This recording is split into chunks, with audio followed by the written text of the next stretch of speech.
చేస్తున్నటువంటి బాలన్న గారికి అన్న వారికి నా యొక్క సిద్దిపేట జిల్లా వర్గల్ మండలం నెంటూరు గ్రామంలో పెద్దమ్మ తల్లి ఆలయ వార్షికోత్సవ వేడుకలు వైభవంగా జరుగుతున్నాయి.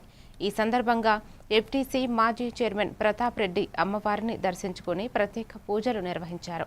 పెద్దమ్మ తల్లి అనుగ్రహంతో ప్రజలందరూ సుఖ సంతోషాలతో ఉండాలని, సకాలంలో వర్షాలు కురిసి రైతులు పాడి పంటలతో సుభిక్షంగా ఉండాలని ఆయన ప్రార్థించారు.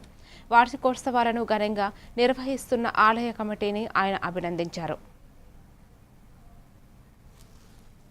అందరు పిలుచుకొని అంగరంగ వైభవంగా పెద్ద ఎత్తున పెద్దమ్మ తల్లి ఆలయంలో కళ్యాణోత్సవం జరుపుకోవడం, ఆ కళ్యాణంలో మా అందరిని కూడా పాలుపంచుకునే విధంగా చేయడం చాలా అదృష్టంగా భావిస్తున్నాం.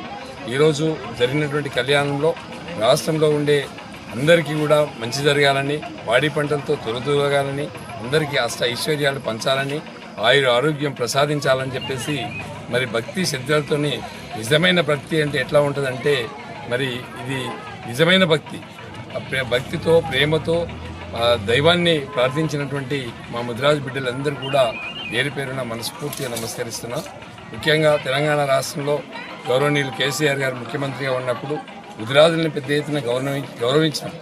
ఆ రోజు చెరువులలో ఉన్నటువంటి ప్రతి గ్రామంలో కూడా చెరువులు కుంటలు ఉంటాయి.